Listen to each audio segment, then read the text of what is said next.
G'day there guys, it's Connor here again from Marquee Industries and we're reading some more stories from Reddit. As always, if you enjoy these videos, be sure to hit like and subscribe, and also the notification bell so you never miss an episode.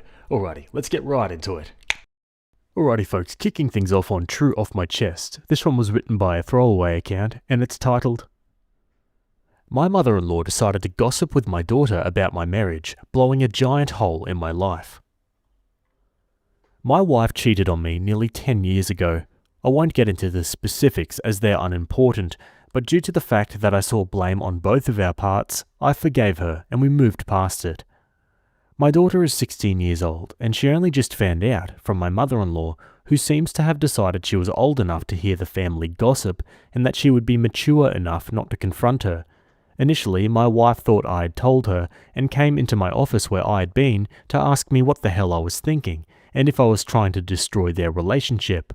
She and my daughter have been strained for a couple of years now, lots of arguing on both sides.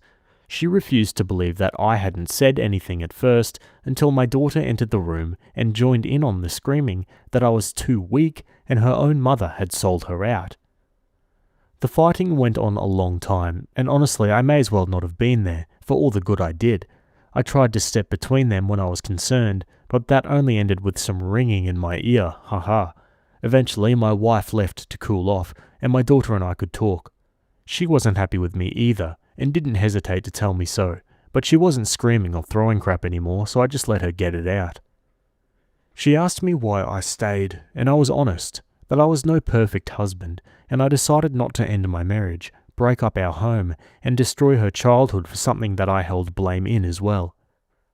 The entire time I was speaking, she just kept watching me with this sad face that made me uncomfortable, but when I finished, she just shook her head and said that I needed to leave my wife, and that the cheating wasn't the only issue.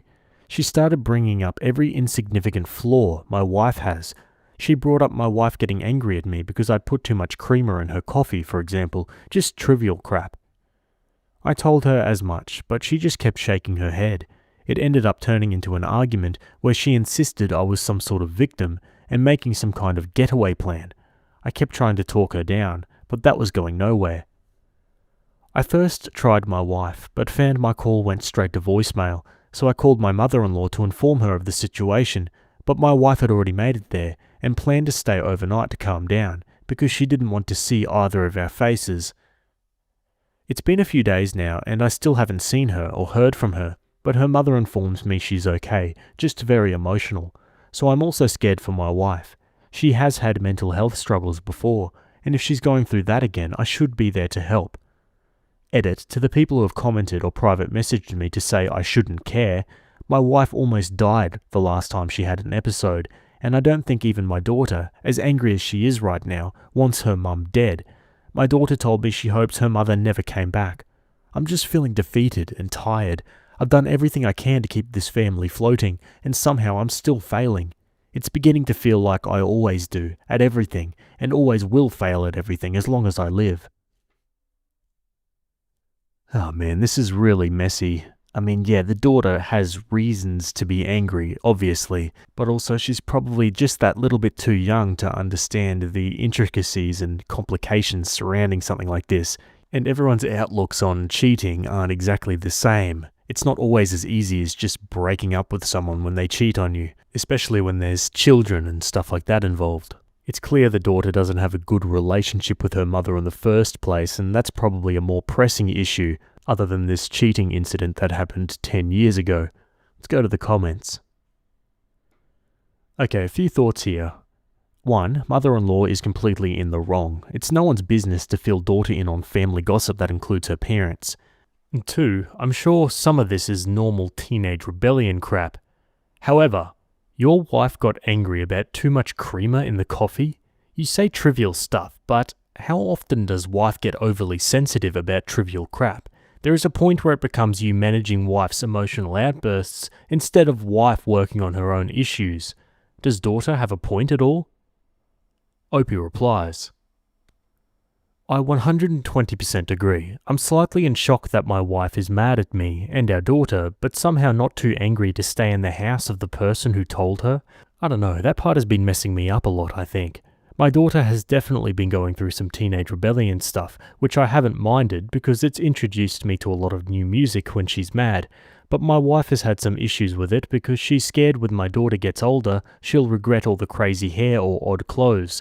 I've been trying to help her with that because I was a little teenage dirtbag myself, and my daughter is a good kid. No real trouble out of her other than being a smartass sometimes, which she comes by honest. To the rest, I don't know. My wife is temperamental, but she's not violent. I mean, she just gets mad easy. She gets over it pretty fast, though. Like, she yelled about the coffee thing, dumped it out, and got a new cup, and it never came up again. I honestly forgot about it until my daughter brought it up. It really wasn't a big deal. What the F was your mother-in-law thinking to tell that crap to a kid? She sounds like a miserable a-hole who loves to stir up the crap. I wouldn't even be remotely cordial or polite to her again.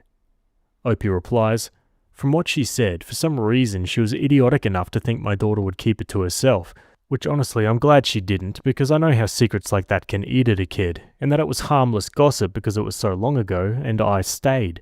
Like if I'd forgiven her, somehow my daughter wasn't meant to be affected by it. I've been working on staying calm because she's my only link to my wife right now, and yelling at her is a good way to get blocked and have no sure way of getting updates on her. Okay, just because someone isn't violent doesn't mean they aren't making an emotionally hostile environment for everyone else, and you may need to examine that, or I anticipate daughter will want to leave the house as soon as she's able to. My dad remarried a woman with a similar temperament. She was quick to anger, but quick to move on. It honestly felt like an emotional roller coaster sometimes. Dad loved her, so he looked past this flaw as her partner, chalking it off to just the way she is, but she's a good person. And yeah, that was true, she wasn't a bad person, but he failed to realize her emotional outbursts made us kids feel like the vibe around the house was tense, since small trivial things could make her snap, even for just a minute. It just wasn't pleasant to be around at all. Opie replies, they were always so close growing up though. I mean, I felt like the bonus parent at times because they were so close when she was little. Like, I remember being a bit jealous about it because I would laugh and think to myself that I thought dads and daughters were supposed to have the special relationship. Haha. They only really started fighting when my daughter was 14. I guess I still feel guilty because their first fight was 100% my fault, and I still blame myself for it. A commenter replies back, really? Their first fight was 100% your fault? That's amazing. You managed to force two other people to fight and basically created the difficulties in a mother-daughter relationship all by yourself? Sarcasm. It sounds like you're very prone to taking responsibility or blame for other people's actions. This can be a good trait, up to a point, but not when it's combined with another person who's emotionally abusive and likes to shift blame for their actions onto someone else, which may describe your wife. Your daughter is telling you your wife is abusive, and she's telling you that the way you make excuses for and accommodate your wife hurts her, makes her feel unprotected by you, disappointed in you, and sad for you. These things can all be true, even if your wife is a good person in other ways, and even if she loves your daughter. You've told yourself that accepting your wife's explosive temper is a form of maturity on your part. For your daughter's sake and your own, and even your wife's, you need to ask yourself if what you're really doing is being an enabler of abusive behavior. Opie replies, I just don't know if I can see it that way. I mean, my mum used to be really abusive when I was young, in more ways than one. My daughter doesn't know about that. My mum died before she was born. My wife has never been anything like that at all. I do intend to talk to my daughter because a lot of people are saying my wife may be hurting my daughter behind closed doors, other than the fighting which we've been trying to work out for a while. I will speak with her, and depending on her answers, I'll go from there. The biggest reason I dismissed my daughter's concerns, though, was because it was all about me. Like, during the talk, she never spoke up about her mother hurting her at all. If she had even told me that, she had no reason for it. But she was afraid of her mother. I would have taken that to heart, and we could have figured it out from there. I just don't see my wife shouting and pouring out some coffee as anything remotely close to my mum. One comment says, tell us more about the mother-in-law. Does she usually intrude on your personal lives like this? Opie says, mother-in-law and my wife were always close. She's said more than once that her mother is her best friend. Intrude, it's hard to say. I don't particularly like her knowing everything about our marriage because it's weird to me, but then I had no relationship to speak of with my mother when she was alive, so I have no idea if that's actually just me being weird. Okay, now for an update, more than a year later. It's been a while. I probably will regret posting this as much as I did the first time, though for different reasons. Before I begin, I want to thank all the kind people who reached out with genuine advice and with whom I had lovely conversations. I appreciate you more than I can say. Checking my history, I saw that I never updated after the conversation with my daughter about her situation with my wife. We talked, and it went worse than I expected, but better than most of the comments. She never hit my daughter or threatened her. My daughter did bring up the yelling, and I listened, though she said she was never afraid of her mother, but she started to hate her when she noticed how she treated me, hence the change in appearance and rebelling. She liked that I stood up for her when it came to her new style, because then I was standing up for something. That makes me laugh a bit now, but at the time I was confused. We talked a long time, and she said she thought maybe she could get over the resentment she had for her mother if she didn't have to see the way she treats me. I didn't much like that at the time, and I admit I argued that I was an adult and she didn't have to fight my fights for me. My daughter said something like, "If I don't, who will?" And it just kind of stopped me in my tracks, because my only answer was, "Sometimes you have to pick your battles." Sounds weak when you pick none of them. I still intended to try to work on my marriage, despite the comments. I really hoped to turn things around because of their previous relationship, and frankly, how much I still loved my then wife. But then she didn't come home for weeks. I don't know if it was my daughter's needling or the fact I could tell she was upset about being abandoned by her mother at the first sight of trouble, but one day I eventually reached out and asked my ex-mother-in-law when my wife was going to come home and act like an adult, and was told she was looking into divorce attorneys, and that if I wanted her back, I should really work on getting my daughter to apologize. It all felt so manipulative, and I just got so angry. I just hung up and spoke to my own lawyer. After being served, she tried to come back and cried that it was her mental health, but I was still so angry. I just shut her down and told her to leave. Divorce was finalized a while ago.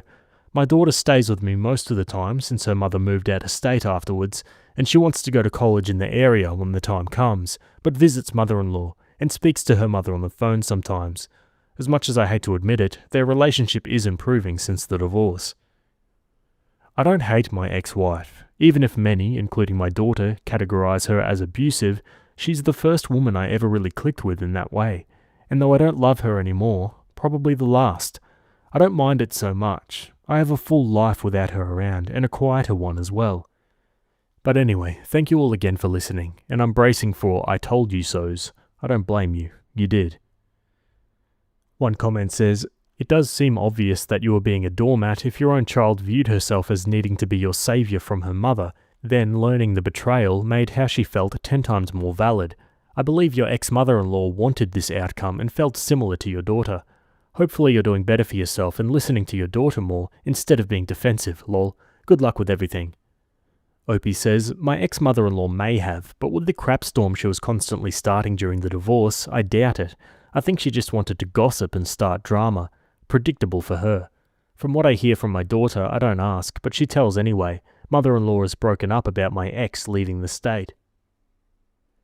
"She thought your daughter should apologize? You'll be so much better off without her." He replies, "I'm fairly certain she wanted my teenage daughter to pretend she didn't even know, which is ridiculous, and regardless of my feelings on the incident, that wasn't going to happen, and I wouldn't want it to." "Your daughter saved all 3 of your lives. Your wife was abusive, your daughter was being abused, and so were you. I'm glad she was adult enough to finally put an end to this madness. I really hope your ex-wife gets serious mental help, and your daughter doesn't have lasting effects from it." Opie says, "From what I know, my ex is finding herself. Good for her, I never even knew she was lost. My daughter is a strong young woman, stronger than I ever was or ever will be. I'm more proud of her than I can possibly explain, even without this situation. She's the best part of my life, and to quote the old sayings, when I count my blessings, I count her twice." Opie comments on ex-mother-in-law and her visits. "My mother-in-law is no longer allowed in my house due to some of her actions over the past year, but my daughter is 17 now with her own car, and I won't prevent her from talking with her on the phone or visiting if she wants. She's never expressed a desire not to see her anymore, and I'm not going to force the issue. If she changes her mind, that's no problem for me, but I've been very clear that she has no obligation to cut off anyone over me." And why does ex-mother-in-law hate OP? Well, there's a lot to that. She never really liked me exactly, mostly tolerated me because I was a decent husband, in her words. But she tried to get me to drop the divorce, since clearly my ex was having an episode when she brought it up in the first place. Then the divorce proceedings started. She insisted my ex should get full custody, despite my daughter and my ex-wife arguing against it. Then it was division of assets, and she had a problem with anything not handed over to my ex, even ridiculous things. She argued my ex should get both cars. My ex was surprisingly reasonable, but it was like her mother wanted me punished for giving up on my ex. After a lot of screaming when she showed up at my house anytime I was home, I eventually told her that she was no longer welcome, and if she came back, I would call the police to escort her off the property. I think that scared her, and she hasn't been my problem since. Wow, alrighty guys, I'm going to leave that one there. Geez, what a complete mess that relationship kind of turned out to be, but I think them separating was definitely for the best. I feel like this is one of those interesting situations where the kid, in this case the daughter, is actually much more cognizant of what, a healthy relationship should be than her own parents. It's funny how that happens. Anyway guys, what are your thoughts? Let me know in the comments below. Otherwise, leaving that there and moving on to the next story. Alrighty, now we're over on Petty Revenge. This one was written by user Twinkletoes, and it's titled, Exchange Students' Host Family Got What They Deserved. Just over 20 years ago when I attended high school, we had a Japanese exchange student join our class. She was very lovely, kind, spoke good English, and generally a lovely person to be around. The type of girl that makes you smile when you speak to her because of her sunny disposition. I became good friends with her, and over the next few months she came to my house quite a bit to have dinner with my family, and they got to know and love her like I did. After a little while, I noticed her not being her normal happy self. I put it down to the fact that she was missing her family, and tried to cheer her up the best I could. One day, however, it all became too much for her, and she broke down, crying in front of my mum, dad, and I. She explained that her host family were not very nice to her, and that she thought they'd been stealing stuff from her room. It wasn't anything of great value that was being stolen, however. It was the principle, and the fact that despite it being wrong, they were making her feel unsettled and sad. After all, she was supposed to trust this family. When she had asked them about the missing items, they'd all laughed in her face and told her she was going crazy and that they hadn't taken anything. The next morning, she woke up to empty chocolate wrappers pushed under her bedroom door. At first, she was confused, but then she checked her things for the chocolate she'd bought to take back to her family and realized that it was gone. Over the next few days, she replaced the chocolate, and the same thing happened. Empty wrappers were pushed under her bedroom door. This happened 4 times in total before she eventually broke down crying to me and my parents. We consoled her, and my dad told her not to worry, as he had a plan. My dad left the house and returned about half an hour later with some laxative chocolate, X-Lax, that he had been at the pharmacy to buy. He explained to my friend what it was and told her to take the chocolate that she had bought for her family out of the wrappers, then put the laxative chocolate inside the wrappers. Later that evening, she returned to her host family's house to set her plan in motion. Nothing happened that evening. The chocolate remained where it was.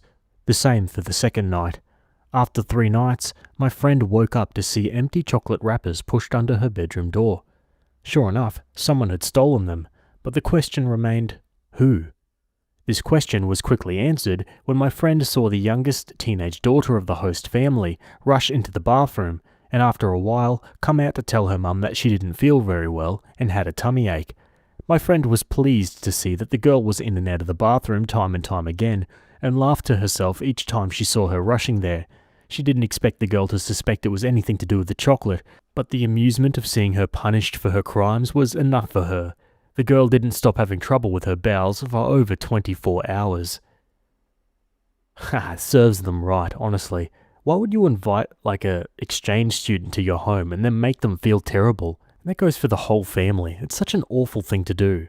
Chocolate laxatives is such a good idea though. I imagine you could do that for all sorts of, sweets and stuff like that. Anyway guys, we're going to leave that there. As always, I'd love to hear your thoughts down below. Maybe you got a similar story you'd like to share. Were you an exchange student at one point? I imagine that would start out as a very strange dynamic. you're moving into another family's home, essentially as one of them. How strange. Anyway, let me know. That's it from me today. Hope you guys enjoyed those stories. Thanks for making it to the end, and I'll see you all in the next video. Have a good day. Cheers.